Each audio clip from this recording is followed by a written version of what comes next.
And we are live. I'd like to welcome everybody to a very special edition of the Let's Talk Fishing video podcast. Tonight, I have a guy who's nothing short of a legend in the world of competitive kayak angling. Specifically, when I say competitive kayak angling, I mean bass competitive kayak angling. I have none other than Steve Owens. How you doing tonight, Steve? No, I'm doing really good, Jay. It's glad to talk to you again. It's been a little while. Glad everything's going well with you. You look good. Thank you. It was touch and go there for a little while, but that's over. I'm just thank God, thank God. You know, but anyways, so you are involved in the Georgia Tennessee Bass Nation Kayak Anglers, correct? Yes, sir. Yeah, we Tennessee Bass Nation we had last season, and then obviously this season. Georgia Bass Nation had two open championships in back-to-back years. We're kind of the guy down there with work constraints. I stepped in and took it over this year, and we're getting ready. We're coming up February the 26th. We're fishing Lake Eufaula, which can be a precursor for the Hobie Bass Open Series, as you know, gets sold out so quickly. So it's about a month ahead of time. But if you're an angler in that area, or if you're an angler passing through traveling, or you're not too far away, I mean, this is some good competition to come and pre-fish for the Hobie BOS series. And not only that, but through Georgia, we have 4 events, and from there you will qualify for the Georgia Bass Nation State Championship, which is going to be on Lake Seminole this year, November 9th and 20th. It's a 2-day event, and from there, the top 10% of that field gets to fish the Bassmaster Classic Championship, which is this year's in South Carolina on Lake Russell. I know you saw the announcement. We're happy that the Bassmaster Classic is in Knoxville, Tennessee again next year. Yes, so we're pretty excited about that because our Southeast anglers are going to have the Kayak Championship on a lake pretty close to Knoxville. So I'm going to lobby for our favorites as best I can, but I have no influence there. But it's always nice to just kind of put a bug in somebody's ear. But in Georgia, as I said, this is our first trail series of the year. We're able to pay 100% payback in each event, and 100%? That's due in large part. Yes, sir. Yes, sir. It's a $75 entry fee, and you see the sponsors behind me here. We have and without them, with those names behind us, and the Bass Shield gets a lot of respect when you call communities, because a lot of these chambers aren't familiar with bass fishing. They just know that bass is bass fishing. So when we call them, we're able to get some chamber support. And a lot of times that's just a venue. Some of these venues are $500 to $1,000 a day just to have a check-in. And that's these things are factored into their budgets, and they let us have those. So kicking off the season, like I said, is Lake Eufaula. It's actually Eufaula, Alabama. That's the only kind of community attached to that lake that hosts events. Mayor Jack Tibbs down there is a phenomenal person. He's really in love with bass fishing, and anything that he can get to that lake. The Tournament of Champions was just on Lake Eufaula, won by Christine Fisher. Yes, it was. Yeah. So, and then after that, we kind of threw a little mix in this year just to test it, to see the attendance, to decide whether we want to go 1-day events for the angler who can't travel or commit that much time, or if there's enough interest in having 2-day events. So March the 19th and 20th in Gainesville, Georgia, we're fishing Lake Lanier. And then April the 2nd, we're fishing Lake Hartwell. That's a partner event with the South Carolina Bass Nation Kayak Series. And the Grassroots Kayak Series in that area, the Carolina Kayak Anglers, as well as Vinnie Ferreri's club, Queen City Kayak Anglers, they all travel really well. They actually scheduled with us so that they wouldn't have a trail event on the same day as ours, so their anglers are free to come and fish with us. So we expect Hartwell April 2nd to really be a big event. Then we're going to close our season May the 28th on Clark's Hill. And Clark's Hill is kind of that lake in Georgia that the people that live on that Savannah River chain, they've had Bassmaster events there. You can catch that time of year, bass, largemouth, spotted bass, shallow, mid-range, deep, any way you want to catch them that time of year. I've been told that it's on. It's on. So, and then like I said, the state championship's a 2-day event on Lake Seminole, one of my favorite lakes. I've got to fish it about 9 or 10 times, pre-fishing it for 2 Hobie events. Really, really enjoy that. And from each of these events, the top 15 qualify. And then to help support the Grassroots Trail Series, which supports us, if you're in the top 3 in your Angler of the Year for your Grassroots Club, you also get to qualify. So we're looking at around 70 anglers in this state championship. We need it to be big in numbers so that the chamber will, pay attention to it. But we also don't want to make it where it's, 300 people to where the merit of getting to fish in it is just not that great. So we want it to be an elite event. Again, due to Ag Pro John Deere, Dugout Bait and Tackle, all these people you see behind me have kicked in a lot of product, Seaguar, Dakota Lithium, Newport Vessels. The championship, we have a Newport NK180 motor paired with 2 Dakota Lithium 60 amp hour batteries. So you're getting a $3,000 rig or a little over $2,500 rig. Hog Farmer Bait Company is our big bass sponsor.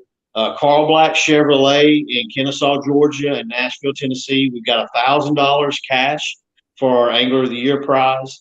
And then, as I said, you see Seaguar here. Tourney X is helping us out this year. We've got Spro, Net Bait, which is American Bait Works. And then One Objective, which shout out to the One Objective guys. Both of them cashed a check. Jeff and Jason, they all cashed a check in the Bassmaster Lake Fork event this weekend. So if you get a chance to talk to those guys, I would recommend doing it. They're pretty cool people. So that was a cold event, wasn't it?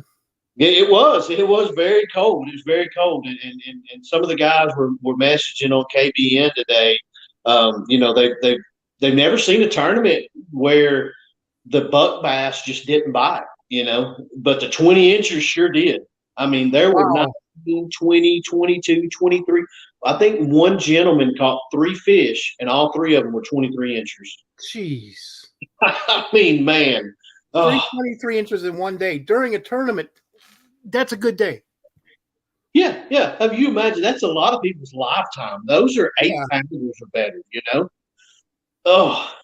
It just doesn't happen every day. No kidding. So, doesn't happen. But yeah, that's what we got going on there, and I won't take up so much time on Tennessee. I enjoy talking about this. Appreciate the platform. Tennessee, we've already started our season. That was December the 4th on Del Hollow. Tom Kazmierski won in. Adam Reiser was second.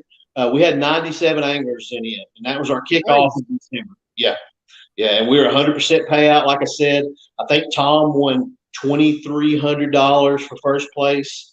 And then on down from there, I think second place was Adam. I think he won around $1,400, and we pay top 10% of the field. So our next event will be March the 19th on Center Hill, April the 9th on Kentucky Lake, May 21st we're going to Guntersville, and then June the 18th we'll close out our season on Douglas Lake up around the Johnson City area. And that'll allow you to qualify for the Tennessee State Championship, which again this year, just like last year, will be held on Lake Chickamauga. In Tennessee, we have more grassroots kayaking, and this has 5 events. So we're looking at 100 in the state championship. This past season, we had 77, and Chris Walters, he won it, and he won it with two 7.5 pounders that came on separate days that were the same length, and they came 20 feet from one another, I think was the story there. Yeah. So, I mean, it might have been the same fish, Yeah. Oh, yeah. Hey, it's a live release. They release them immediately. Right, but we can't use the same fish in an event, you know. So as soon as he sent me another fish and it was that same measurement, my heart went in my throat. I messaged the picture of both of those fish to 8 or 10 different tournament directors and said, guys, help me figure out if this is not a duplicate, because it can't be a duplicate, you know. But it wasn't. It wasn't. So he beat a field of, Russ Snyder's, Christine Fisher, Jay Wallen, Adam Reiser, Derek Bostic. I mean, we have some travel anglers that come through and fish Tennessee with us, thankfully. Joby Berry, he's another young guy. He doesn't get to travel much, but any tournament he gets in on the Tennessee River system, he was Jackson over there? No, Jackson qualified, but he wasn't able to make it. Okay. He and his dad Jim both. So, yeah. Okay. So, but that's what we got going on in Georgia and Tennessee. Again, the sponsors you see behind me, they step in, and I know we put ourselves everywhere, but it's because we're working hard to do that, and by us having success at Dugout that we do, it allows us to give back to the kayak community, and I think that's something that we do a really good job with. That's my job, is to help build that staff and the relationship with the community, and we enjoy getting to talk about it. But you had mentioned, we touched on that Lake Fork event just briefly. Kayak fishing is alive and well. We had 153 at the KBF Kissimmee chain one. The Bassmaster event had 164, but then you saw the extreme weather. It ended up having 150 registered to fish.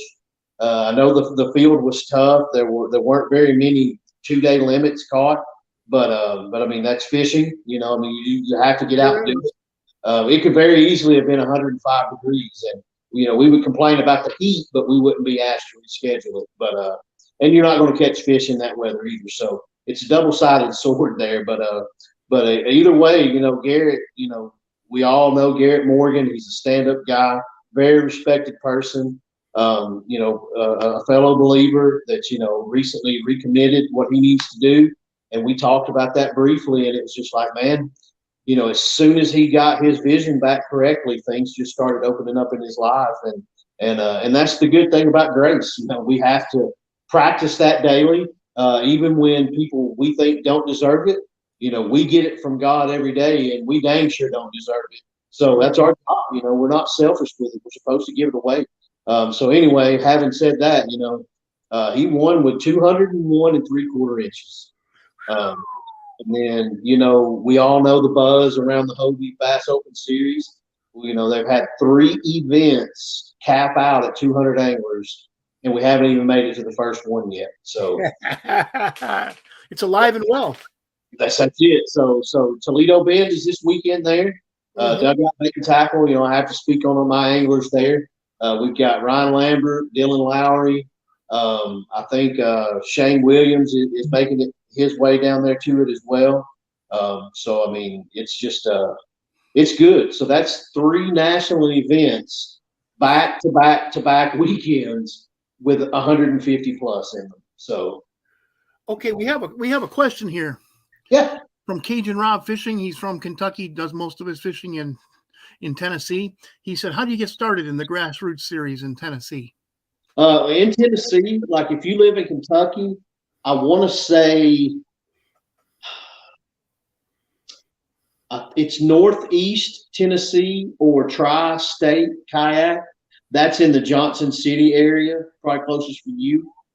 Reach out to me on either, get a hold of Jay through here, and he can give you my number. But if you're in Kentucky, Jay Wallen and a couple of those guys, they've revamped bluegrass kayak anglers. And bluegrass kayak anglers, for those of you who don't know, that was started by Jay Wallen, AJ McWhorter, Jay Stone. That's actually my first year of kayak fishing. I had fished 3 tournaments, and myself and Jordan Marshall, we had buddied up over some jigs, and he's a Yankees fan like me. We just piled up, and I met him he actually went up the day before me. We drove up to Kentucky and fished Cedar Creek or Cedar Lake up there, all standing timber. with Jay Wallen and them about 7 years ago, and that's what got me really wanting to hit the road, because I love Chickamauga that I live on, but getting to travel to these other fisheries, like you guys that have standing timber down there, you know. So to answer his question, reach back out. It's really, really easy. It's low entry fee on a lot of these events, and that's where the true fellowship kind of is. We all have a good time on the road, but when you're throwing down $250, $300 to fish a bass, a KBF, or a Hobie, it gets a little, you know. I mean, you're there to win, you know. Yeah, you know, that's just the beginning of expenses. Yeah. You know, travel expenses and stuff can be $1,000 total weekend. Easily. So Grassroots is where it just is. It's just different. We have a good one here on Lake Chickamauga, Tennessee Valley Kayak Anglers that, you know, depending on how far you're willing to drive, you know, give us a shout. But either way, even if you don't come down here, get a hold of Jay, get my number, and we'll get you linked up with whatever's in your area. And if there's not anything and you're willing to step out and try to start something, we'll help you with that too. You know, it's easy to do. You just have to have, you know, communication with people. It's a lot of fun. So what I'd like to know is, which one of these are you fishing? I got to fish one of the Tennessee Bass Nation kayak events. That's all I'll get to fish. The Georgia Bass Nation, it's the first year of that trail series. I wanted to make sure that we're maintaining, like with Tennessee, I have a co-director, Daniel Davis. So he can step, you know, he runs the event, so I would be allowed to fish where I didn't have to pay attention to so much. He would handle things.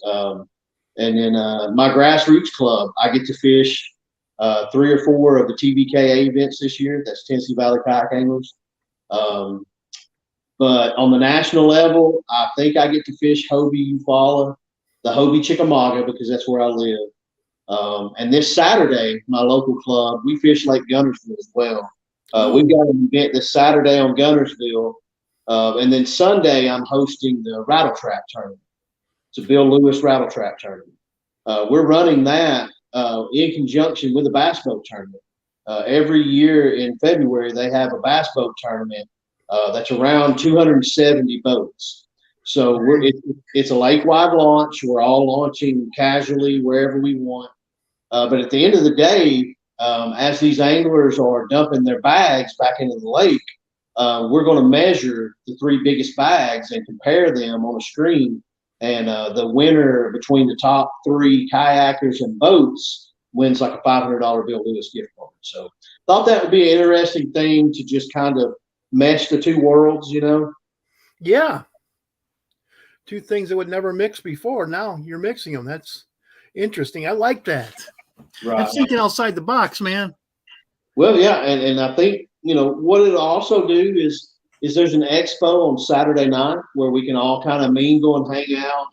And of course, you know, us TDs will get up on the stage and talk a little bit, but it'll allow me to just kind of introduce people, because everyone's standoffish on the water anymore. Nobody hangs out and says, "Hey, how you doing, buddy?" It's, you know, what are you doing? You know, you're 50 feet from me. You know, what are you doing? You know, you trying to rob me or something, or you trying to catch my fish? You know, we all own these spots, but it'll give me a chance to get up there and just kind of communicate what our thought pattern is. Is like, you know, when you're on plane, you know, we appreciate you slowing down, you know, because that's what you, but you don't need to slow down.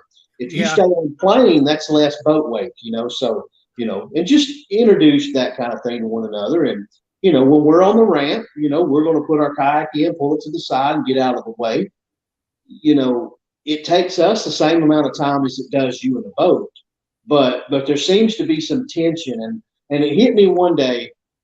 I think what it is how many times have you been driving around a parking lot looking for the closest spot, and you think you find that spot and you go to turn in and there's a motorcycle and you get pissed off? I mean, you can't be mad. That motorcycle is an automobile, so to speak. That's a means of travel. So I can be upset that spot is taken, but I'm not going to be mad because it's a motorcycle. I think that's the bass boat kayak dynamic right now. You know, when you come around a bend, if there was a boat there, you'd throw your hand up and just keep on going. But if it's a kayak there, you get mad. These stupid kayakers are on the water. Well, it's kind of like the motorcycle. It deserves that park spot. So I just kind of you just see where that kind of thing goes. Sure. Sometimes those open forums really do open people's eyes. Yeah, we had that in the Georgia Bass Nation.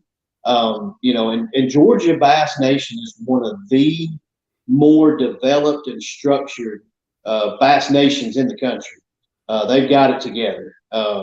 Freddie Garza, the guy that did this first, those guys were kind of like, man, we don't know about all this. I don't like kayakers being on the water. And so he got up and he talked to them for about 20, 30 minutes, just introducing them to our way of life, the catch, photo, release, the conservation of it, leaving a very little footprint. And when he was done, those people came up to him and said, man, you know what? We're sorry. That was just a preconditioned attitude, and we get what y'all are doing, man, and we appreciate it, and then they were all on board. So then when I transitioned to taking over for Freddie as he had to leave, those guys were open with open arms. And the biggest thing in the Bass Nation, I think people don't, well, it's because it's not educated well, because we all don't get to communicate in mass like we should. You've got the Bass Nation series, which is the opens like Lake Fork, and then you've got the Bass Nation state level stuff. I wish there were two different names. The Bass Nation local state level stuff, the rules aren't the same because you deserve to run your state like you see fit, and there is no governance other than John Stewart is the president over Bass Nation. So if there are extremes, then he's communicated with or whatever. But other than that, if you're the Tennessee Bass Nation state president, which we have a great one, it's up to us to figure out what we want to do. And there, so far, because I get contacted by most of the states when they have things go on, and I'm grateful for that. There's been very few states where there's been a lot of issues. Sure. The biggest thing I tell everyone is when you go in to this state president to introduce yourself and let them know that you're wanting to do this, the first thing you need to do is explain to them that, guys, we're not looking to add this to your plate. We just want you to set some parameters for us and let us run it, because we know what we're doing. We'll handle it. You're just there to give me advice when I need it because it is new. But the biggest thing is just to show them that this is not just something to pile on them, because, all tournament series directors are overloaded, period. So it's just good to let them know that. So. But other than those three things, I got one thing coming out. It'll be announced at the Bassmaster Classic, I'm thinking. But other than that, I've got my dugout series that we do. That's an October, November, December online series. And at the end of that, each week we award a championship spot. We end up with 30 kayak anglers in our championship. But even though it's a month-long tournament, each week on Sunday, I screenshot the standings, and we award prizes to the top 25, randomly drawn people. And so those this is an online series? It is. But we end up meeting up at the end of the year with a physical championship together on the same lake, 30 anglers. So where can a guy who wants to fish this, can he fish wherever he lives, or? The way we did it this year, it's Tennessee, Alabama, Georgia, Mississippi, Kentucky, North, South Carolina, Florida. We may have to do something with Florida because it's just those guys hammered people. But with being weekly qualification, once you qualify once, it rolls down to the next guy. So, but it's those states. That's the states that we kind of can service. Yeah, that's how we do that. And it's, we averaged in year one 111, and I think we averaged 113 this year for 3 months. Wow. So, yeah, but that's our way. because we have so many kayakers that have just taken to the dugout and just supported us so greatly that we found a way through, our connections to be able to give back. So, each week your prize pack is anywhere from $20 to $50. That's 25 anglers. We gave away a $200 Abu Garcia Zeta spinning reel every week for 13 weeks. We gave away a Dakota Lithium 10 amp hour battery, 13 of them, one every week. Like I said, that championship had a Newport NK180 motor and two 60 amp hour Dakota Lithiums to power it. And then we gave away 9 Abu Garcia rods, they're $129 a piece. We have Picasso lures ponied up, and then Berkeley soft plastics, Max Scent. We got Max Scent to go around. Every angler walked home with about $30 or $40 in baits, So it's we're going to continue to do it. We've been asked to make it a regular monthly series, and we may do that to make our championship a little bit larger. If we do that, we obviously can't give away product every week. So, I mean, that's a lot. There's just no way to physically do that. But we may end up running an online series and just where like the monthly top 3 qualify. And that would get us around, 50, 60 anglers in the championship. But that's about all we got on that front there. Other than that, it's just promoting my anglers on our pro staff. So. Well, interesting, man. Interesting. You guys, if you live in one of those states and you've ever thought about kayak angling, this is the way to get into it. They have a great. One thing I like about tournaments is just the camaraderie, meeting the guys who fish the tournaments and networking with them. Yeah, that's another thing. Like we had half a dozen guys from Florida qualify. I think we had 3 come. We had a guy from Mississippi. We had a guy from Virginia. We had a couple guys from North Carolina. Had obviously guys from Georgia, Tennessee, and Alabama. And these are all people that met one time 2 or 3 years ago. A lot of people were brand new to one another, and that's what we just did at the check-in. We met Friday night at Buffalo Wild Wings, about 15 of us, and hung out. And then Saturday at the check-in, we all hung out for about 2.5 hours, just eating pizza and just catching up and carrying on and talking about the national series we're going to fish or just whatever's going on in life. And it was good to have. Well, yeah, that sounds like it's a lot of fun. And Steve, would you happen to have any shout outs you'd like to do? Man, yeah. I mean, obviously, the status quo, my wife, she's very supportive of this. Jordan, she's great. And I don't get to travel to fish like I did, a while back, but I'm getting to build things, which feels even better, believe it or not. Jamie Koza with Dugout Bait and Tackle. AJ McWhorter, he's a big supporter and help to me. Our kayak staff at Dugout, those guys help promote what we're doing. Seagar, Brian Evans, the guys at Seagar, they've been really, really good to us. The Net Bait family, Dakota Lithium, Hog Farmer Bait Company, Newport, Picasso Lures, Z-Man, the One Objective guys, and be honest with you, just the entire community, because, good, bad, and indifferent, we have ups and downs, but everyone is just super appreciative of everything that gets done. Even when you have a disagreement or a disqualified fish or something, that angler deserves to be upset that fish got disqualified. But they always circle back around, and it's water under the bridge. And it just feels good to be able to be a part of that. And if I didn't have that community of people trusting in me, I wouldn't be able to do it. And if I didn't have it, I have a wonderful life, got a great family.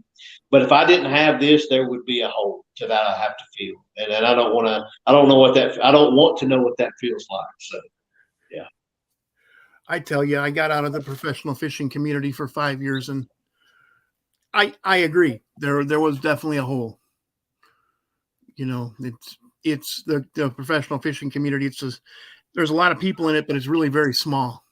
You're exactly right. I learned that at ICAST. It just blew my mind.